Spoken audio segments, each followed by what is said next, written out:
Et shalom, bonne fête de Pâques à vous tous. Hey guys, happy Easter everybody. Jésus-Christ est mort, bien plus il est ressuscité. Et ce dimanche, à la porte des cieux, dimanche 17 avril, de 16h à 20h, nous n'aurons pas culte le matin. Nous avons le privilège, avec vous tous, de célébrer Jésus-Christ qui est mort et qui est ressuscité. Et en ce dimanche, nous avons le privilège et la grâce de recevoir un pilier, une colonne de l'église de Jésus-Christ dans le monde et au Congo, l'apôtre, le patriarche, l'apôtre et prophète de Dieu, apôtre Léopold Mutombo Kalongo.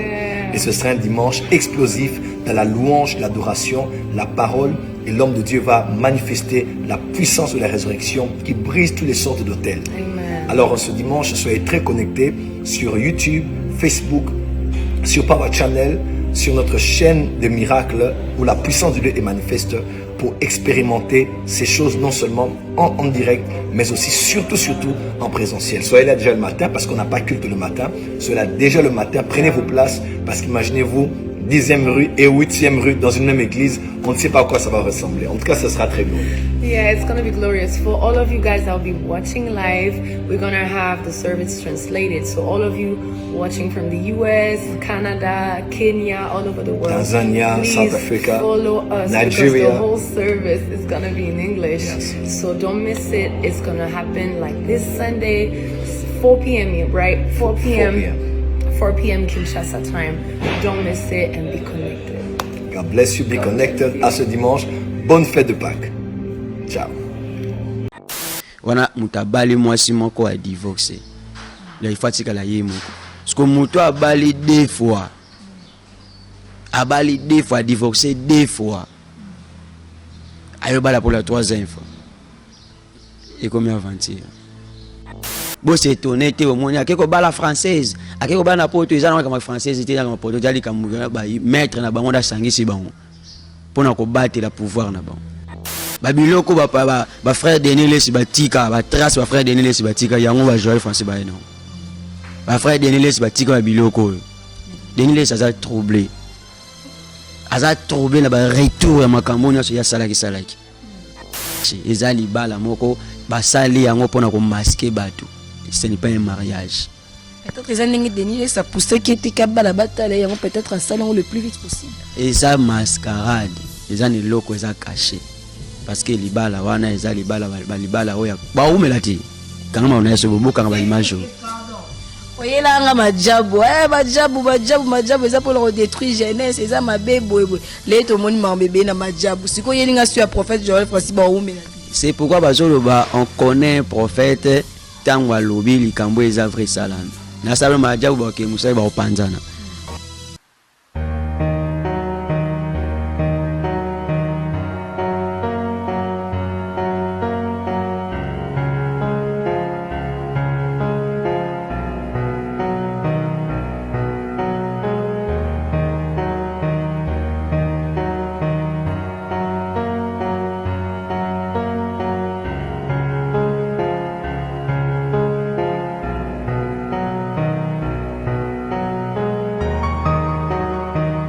Un réel plaisir d'être là pour vous présenter cette grande émission.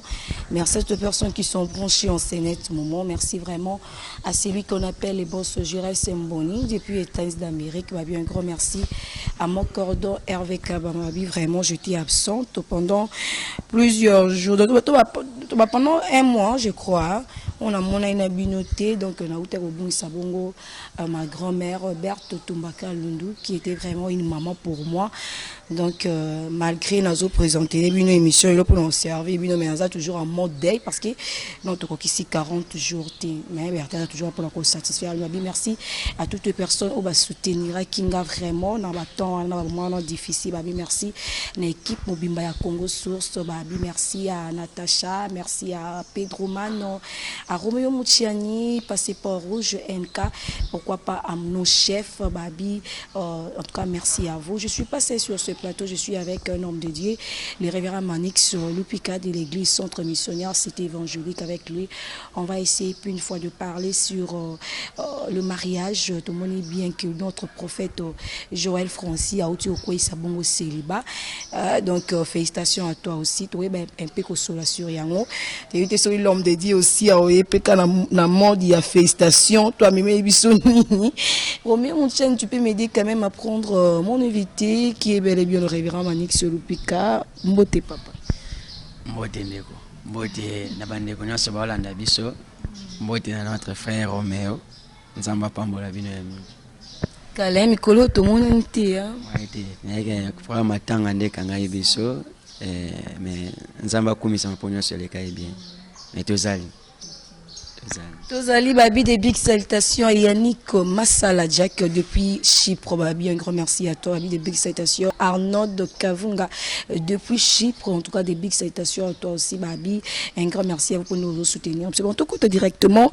Namason, Abi sur révérend la bongama. Babi, faut la bongama vraiment pour le sujet. Les bien min koleka.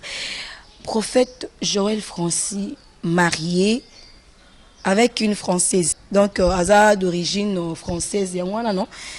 Tu es habité. Tant mon a qui mariage, on est ça qui on est. Et c'est ça, il y a ma casse. Oh, et section non, comporter section mutabali. Mais si que vous faites, c'est qui si? Oui, bien. Bah, 21 na maman nzambe yo le 4.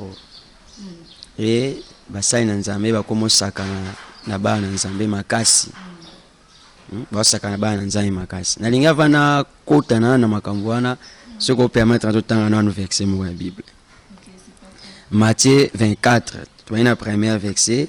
Bible zoloba comme Jésus s'en allait au sortir du temple, ses disciples s'approchèrent pour lui faire remarquer les constructions. Mais il leur dit, voyez-vous tout cela? Je vous l'ai dit en vérité, il ne restera pas ici pierre sur pierre, qui ne soit renversé. Le verset 11. Plusieurs faux prophètes s'élèveront et ils séduiront beaucoup de gens. Et parce que l'iniquité se sera accrue, la charité du plus grand nombre se refroidira. Plusieurs faux prophètes s'élèveront. Vite, c'est bon, les années, qu'on séduire. Tu peux imaginer un homme, notre Bible, si un homme se divorce avec une femme, il faut atikala célibataire, atikala yemoko. Parce que abala qui a divorcé, fatikala yemoko, akoki ko bala le société. Wana mutabali mwasi moko a divorcé. Là il fatikala yemoko. Parce que muto abali deux fois. Abali deux fois divorcé deux fois. Ayo bala pour la troisième fois. Et combien aventure? Il comme aventure parce que est-ce que Ningezana na ébélé vraiment ya bokasito prophète Joël Azana non il est encore trop jeune donc Ninga bala qui a divorcé donc ko bala suite fakati kala ka bongo li kamunyo sta on salon na vie il faut que talaka est-ce que za prêt ya ko za charge tina suka tant ya linga ki abala asa muna itegana na kokite amuna teke lobi ya mona basi mususu biso tuza ba jeune biso tuza ba jeune. Mais makambo nzambe za kama kijani na kati te yali kambo mutu faut mutaza na maturité ya makambo nzambe mais tangu ya bali première fois bali jeune au kabwani to bige za ki jeunesse inde sali bongo deuxième fois bali au kabwani za ki jeunesse et ba François bana biso loko moko une fois n'est pas coutume mais tant comme ko se répéter trop comme volonté ya mutu eza misala o bazana ya ngonde zo sala bango ndengwana ils ne sont pas dans le Seigneur, ils ne sont pas dans la bonne parole de Dieu.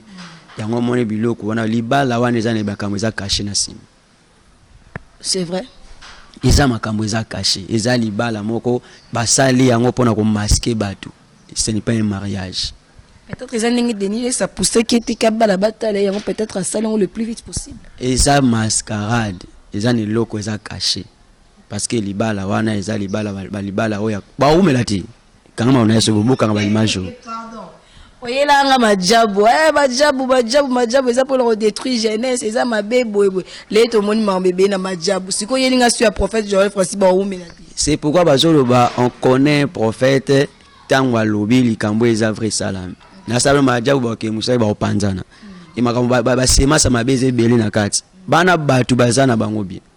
idée ezalaki bien mais bato bazoconduire bamemaki yango ebele ewe na eloko mona inaloba na regretaka na eloko moko na kati ya mariage ya bwa na regreta na mutu moko nde bazali bango nyonso 4 ya mutu makasi na regreta eza mama Sandra Mbui ndenge akenda kokote na kati ya ekiri wana na regretter makasi chaque fois na otala c'est une femme je ne sais pas si il y a makambo ça caché mais c'est une femme oh à chaque fois na mona na apprécier kai de même aussi pour na mwana mobalo aza na kati ya ba kabali juif na kati ya ba kabali juif o eza mariage ya équipe na bango na bango nde bo c'est étonné te omoni akeko bala française akeko bana poto eza na kama française te na kama poto jali kamuga ba maître na bango da sangisi bango pona ko battre la pouvoir na bango maître nda sangisi bango baza ekiri moko bango nyonso eza mariage eza le mariage ya joueur Sergio un joueur moko Barcelone boy Gérard Piqué na musicien moko boy ayemba mi comme ne kimanga Shakira eza ba bala ndengwana eza ba bala moya monde moko basala nguna tina pona ko masquer lokola si bato ba découvrir o yazali o ya sala alinga masquer bato d'abord likambo eza mutu fa se repentir na note alobaki na bio na TV na share ke mwana mobali wana koseleke makambo soki ayeko tubela ta fa to koma dimanche akoma baba ti lelo na mama mbala koma baba te le messie en question il est encore auto azongela biso na kibaba peut-être après ça moi loba mona kibaba mais tout monde y peut ti lelo akoma baba te pona wa sabino ke no eza bato ba makiona babiloko ba frère Denis les batika ba trace ba frère Denis les batika yango ba Joël Français ba non ba frère Denis les batika ba biloko mais Denis les on reconnaît quand même son identité mais bino bozo vivre na hypocrisie mais Denis les il est ouvert aza a commune ouvert eza ouvert te comme mutu so de perdre déjà sans sa makambo à moins que n'y en soit salarié déjà et bani nango à moins que soit c'est défoulé bato wana mon yazo le bané vérité ça vérité te et zane suko ya comme troublé Denis les ça troublé aza troublé na ba retour ya makambo nyonso ya salaki Dieu, la Bible nous dit on se manque pas de Dieu. Ce qu'un homme aura semé, il ne moissonnera. Nzambe basakana na ite. Makambo nzambe bi basana na blague te. Mama nzambe zaki mon frère te ki nani ki camarade ki pire te. Nzambe basaka ne jeté. Basaka ne jeté. Na sabi no balele ki ake diable soko comme au travailler na ye. Yeba ke diable luka rappel okum. Suka ko sala tout ba découvrir ko za ya ye. Ndio mwe ba frère ba Joël Français bazobima. Yamwe ba frère moko so bayemela biso au nom de Gégé ba bima tala ne bazo bimebele. Pourquoi misala ba osana cachette. Donc si on comprend bien on peut donner quand même la raison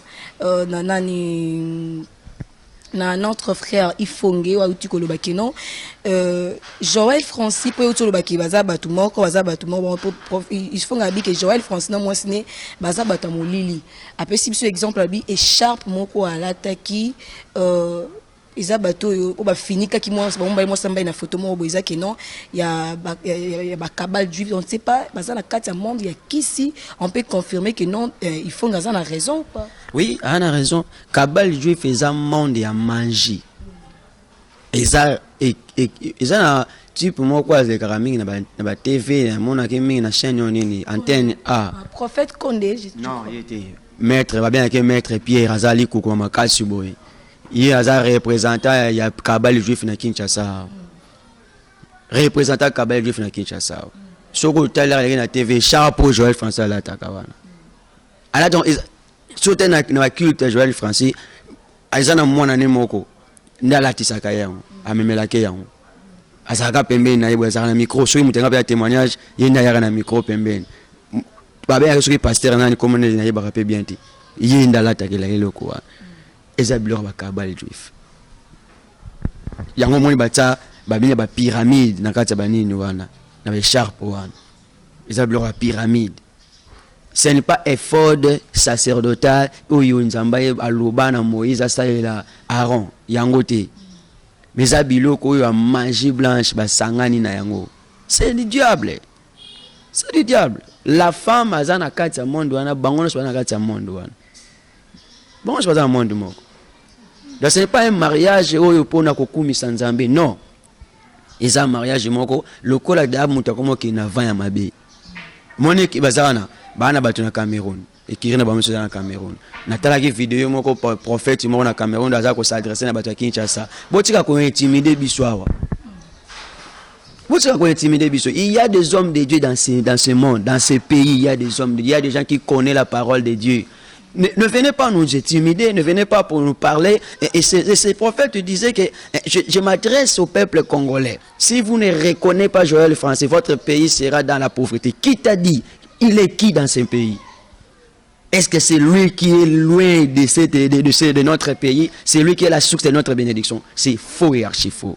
Quand quelqu'un ne fait pas ce que Dieu avait besoin, ce que Dieu a dit, quand quelqu'un vit en dehors de la parole de Dieu, on va le dénoncer. On va parler. La Bible a dit, vous connaîtrez la vérité vous affranchira. C'est ça la vérité. C'est ça la vérité. Il faut dire aux gens que bateau makambo ça les a embêtés. Parce que plusieurs faux prophètes viendra.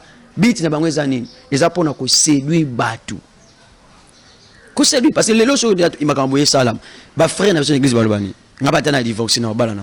Pour prophète Joël Français ko ta salam.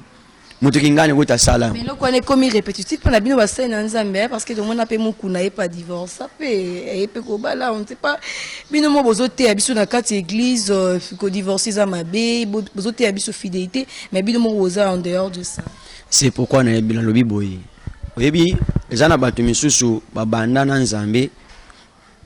Nzambe sa tikala na ena la victoire. Mais mutu sa komi na kaluka. Kwa ki watambo na nzambe. Mais nzambe sa tikala na ye. So ça makambo et au moins baluka ni baluka ba vexer à ko défendre na. Au moins ko tu Bible awe lobi boy. So dia muta komi bongo akomi na kati ya apostasie.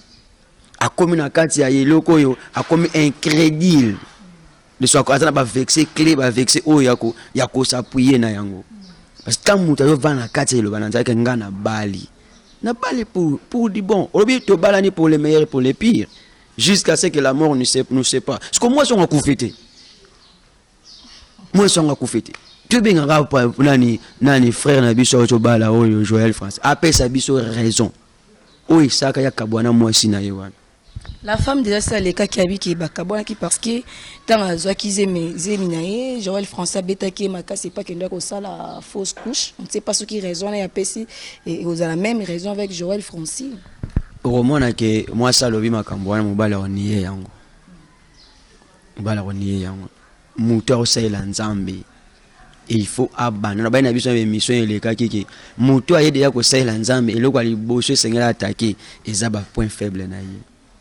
Comment un homme de Dieu, tu peux être colérique jusqu'à tabasser ta femme, Zemebima.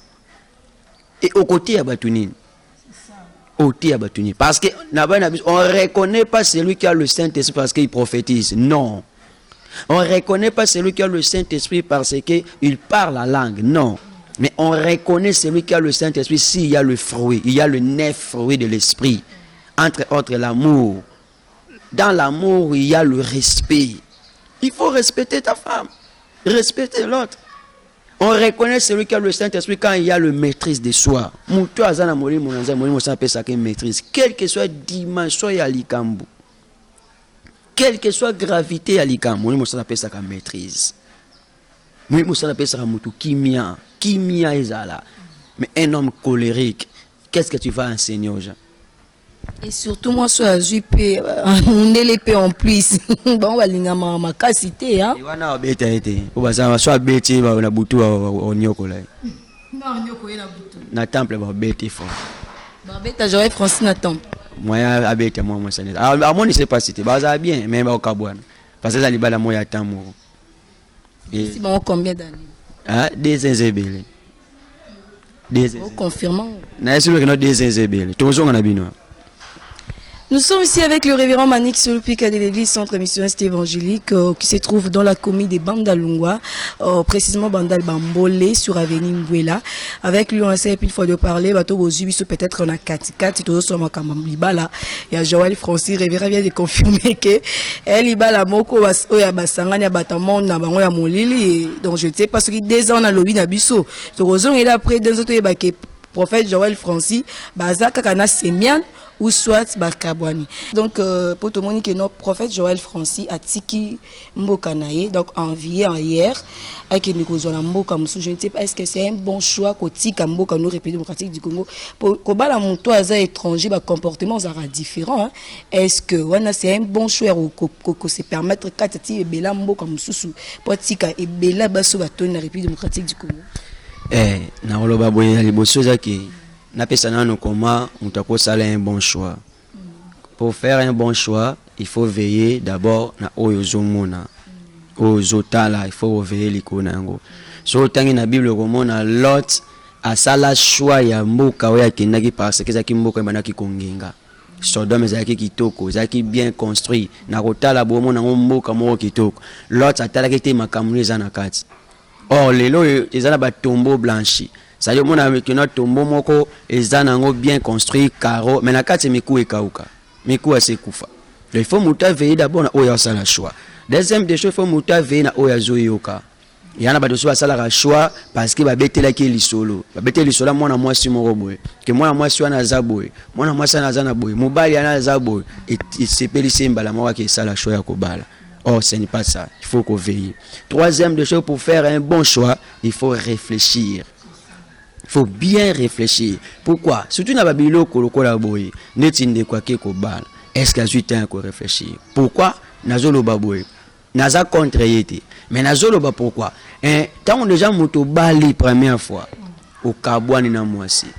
Au bali deuxième fois au kabwani na mwasi. Siko yo bala troisième fois. Siko batumi bale wana yo kabwani na bango. Ilo konisa ki yo kabwani na bango. Basi bazala ki mabe, il faut avoir temps à réfléchir avant ya ko sala choix. Et quatrième des choses, il faut avoir temps à examiner choix ou alinga sala. Est-ce que yango nde sengeli? Et sous cinquième, cinquième seulement, pour faire un bon choix, il faut prier. Dans mon à Luc chapitre 6, à partir du verset 12, Bible Zoloba, Jésus passa toute la nuit, toute une nuit, dans Ngomba. Et Natongo a eu la choix, il y a 12 personnes. C'est-à-dire, Moutazui temps ya ko sambela, azui temps ya ko lukanzambe, nzamba orienté na choix ou alinga sala. Na choix alinga sala. Mais le choix au bande ko sala na kati réflexion nanga, na kati examen nanga, ta on a examiné yango, na réfléchir c'est yango na yo comprendre que ça va choix moko d'abord. En dehors, il y a ba lien au eza na kati na bango, eza choix moko par intérêt. Mon attend peut un exemple, il y a un joueur. Donc, ça le choix moko par intérêt. Parce que Moutouana za célèbre, parce que Moutouana za na moi position, il y a un qui a la choix pour aïebana, pour azala sur le plus célèbre. Parce que moi, ça y est dans le monde. C'est une chanteuse aussi, hein? Chanteuse, donc c'est une grande artiste plutôt. Bon, il y a un to moni. C'est-à-dire, par rapport à Yangonde Moutazui, à Lucas à la célèbre. Et ça, choix moko par intérêt. Or, ce que choix sur le par intérêt, ils en a fondement. Ils en a fondement. Donc, ils ont la choix moko et qui de musique. Lobi okwe parce que ba choix musu ba ça choix de contrat mais na poto bilo wane comme trop ba ba contrat ba signer contrat pendant une année pendant 2 ans pendant quelques années donc ça la choix ya kotika ba ozana bango OK jouer musu libanda bon ça peut arriver que muta a déplacer ça à CP na mutu moko libanda mboka zui c'est normal mais ils ont ba risque belé surtout mutu oyo bo vendre na ina noté. Parce que tout le monde place moi ma prédote, tu vas salir prédote, François salir prédote. Ah, Kenya va zana moi si moi présenter bisoé. Tout ça au monde était malamoko mariage. Et puis subitement à une église à comme otila batuma beaucoup, je ne sais pas onction à recevoir on wa tout monde sémian donc l'épouse du prophète Joël Francis donc because to bengi sémian tatou parce que j'ai déjà combiné directement dans l'église ko imposer batuma beaucoup. Yesu azoloba c'est que j'ai contre toi. Tu as laissé cette femme Jézabel enseigner dans le temple. Est-ce que Jézabel n'est pas sémienne? Jézabel enseignait dans le temple. Jézabel ou n'est pas sémienne? C'est ça la réponse. C'est ça la réponse. Jézabel enseignait dans le temple. Donc nous savons que non o eza cop baza na mission ba eko sala ba na mission nazoka mawa pona bana nzambe bazawana nazoka mawa mama biso to benga pona oyesa vérité na ti chemise na mo lelo ngana za boy nazala we pona signification ya bilamba na lati chemise oyo na col oyo elakisa mokili et oyo elakisa lumière. Bible zoloba na biso la lumière lui dans le ténèbre. Christ azoba je suis la lumière du monde. Et abakisi na mokanda matabi vous êtes la lumière du monde. Donc Yesu yema za lumière ya mokili asali biso ba lumière ya mokili. Deuxième des choses, oyo ezolakisa molili et oyo ezolakisa vérité. Donc nous sommes obligés de dire la vérité aux gens. Donc singa na kingo tozana ngo yangwana. Donc tant déjà moi na moi si aye nani a consacré parce que avant à imposer apôtre Paul à Timothée n'imposez pas les gens le même précipitamment jusqu'à ce qu'il n'en a pas autorisation. So, qui a consacré cette femme? Tout ce qu'il a koyoka place son mari. Et ça la même colline. Ce qui a consacré qu'il y a les canaux réseau. Et il y a les cas parce qu'il y a des réseaux sociaux. Il y a publié pour la telle vidéo moi fait si karababini yamado. Donc yango zomona ba aventure ezali ba aventure nga je ne suis pas d'accord makambona mais so abina qui c'est parce que peut-être sentiment les yanga tie et amado et qui n'a aucun cadre fait jour on est ça biso peto bala na bala o liboso na fête et puis bazala ke belé. Un homme de Dieu doit se contrôler. Il doit se contrôler. Il doit se contrôler. Na sima musique ya amado wana aza ko adorer nani. Notre frère ayemba nzembo wana ayima kamuna ayemba ayebi ya madon soka za nani ayebi ya mado ya yemba soka za nani asadressa na nani akumisa nani comment un grand c'est que ben a fait ça amela pe masanga eza nango fait amela ni masanga amela moi vert ce que tu vas pas monter comme na niveau wana fois à comme déjà comme na niveau moko boye à perdre contrôle. Oh la seule chose qu'on peut faire perdre mon contrôle na temps ya fait ezani ya comme bière. C'est que je qui m'en vert, amela qui était trouble dans mutu. Yanga bini ba danse wana, na danse pe na tel lokolo papa ke liboso. Ça c'est grave. Ça c'est grave. Ça c'est grave.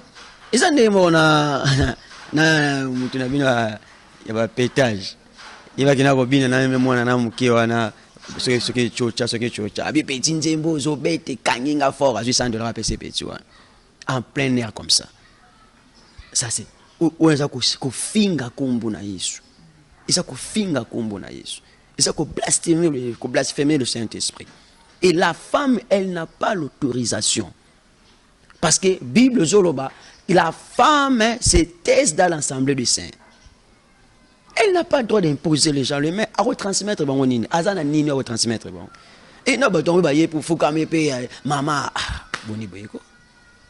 Boni boy. Azana nini ya ko transmettre. Et pas ya batunyo sur WhatsApp. Opé bon nini. Opé bon nini. Est-ce que nzamba mandaté pour na ko imposer mutu de faut ba mandaté yo. Le premier ministre n'a pas droit ya ko suspendre ministre moko longole mbama boy sans que président ait autorisation. Alors ça la ngote. Il faut président autoriser. Mais ce que yo comment ba ko ça bon qui lui a autorisé ya ça la biloko. Et depuis quand?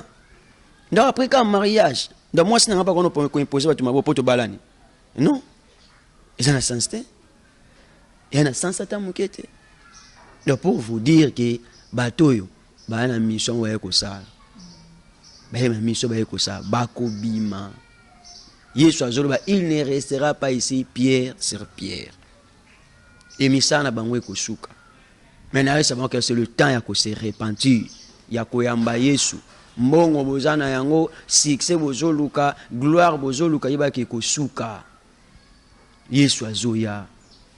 C'est le temps frère Joël Francis, c'est le temps de se repentir vraiment ya couper ça bato yozo kamba wana bazaba am ya Yesu. Yesu amatane kulusu akufa apesa vie na ye ezate po bato basomba mapango mais Yesu akufa ne kulusu po ba am ya bato ezala sauver. Va kusaka na bato boye. na kati ya l'église yango mona ba intellectuel baza bato ya mayele baza bato ya connaissance ebele baza mais ou accepter babuzo baboy yesu aya kaka. Ok, tout le monde est vraiment le bien na motema non vraiment mobimba avec tout ton cœur. Mais révérend Manix, nous sommes arrivés pratiquement à la fin de cette grande émission.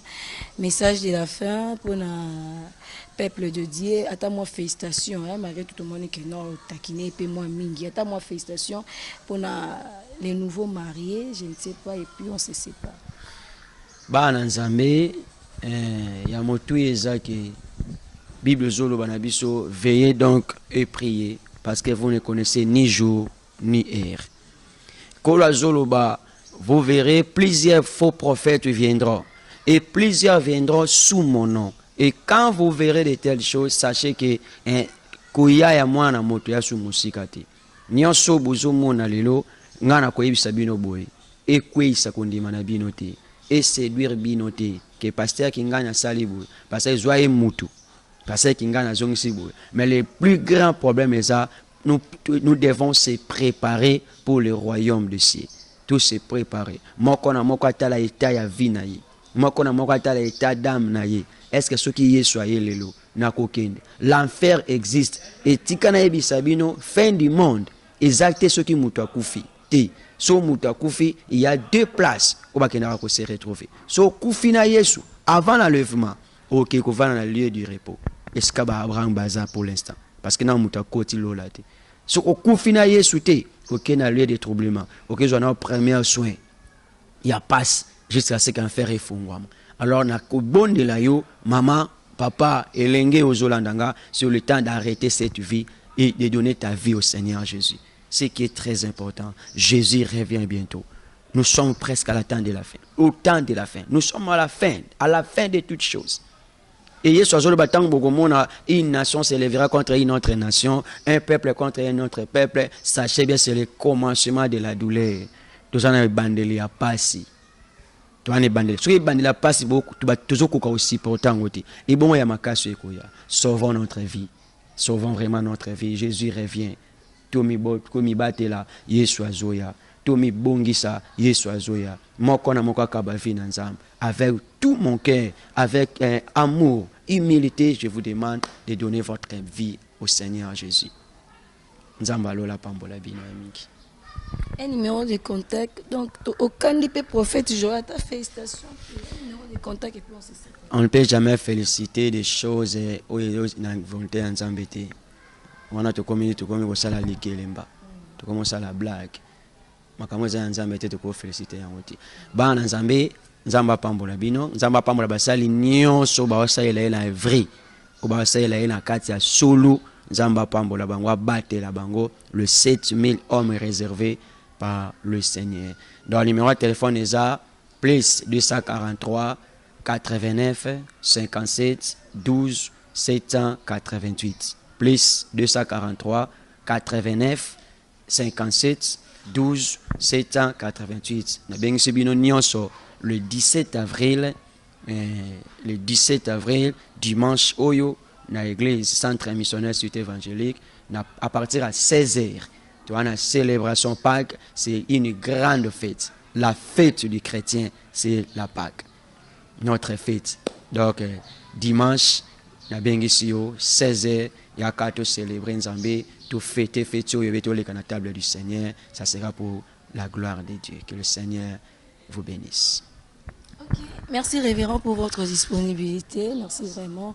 Un grand merci à toutes les personnes qui nous ont suivis avec beaucoup d'attention. Un grand merci à notre boss Gérald Sembonu depuis les États-Unis d'Amérique. Pourquoi pas aussi à Roméo Mouchen qui était derrière la caméra. Un grand merci à mon cordo Hervé Kabamba. Bon retour à Kinshasa parce que vous allez arrêter. Bon, en tout cas bon retour pour informer qui vous ont acquis déjà. Bon retour à vous mon cordo Hervé Kabamba. Un grand merci à tous les abonnés du Congo Source TV. En tout cas, le devoir est très simple. Il suffit simplement de vous abonner massivement et n'oubliez jamais d'activer la cloche de notification. Commentaire, j'aime la bino et que ça la biso vraiment bien mine collé. Mais on se retrouve prochainement, même chaîne avec un nouveau numéro. Bye.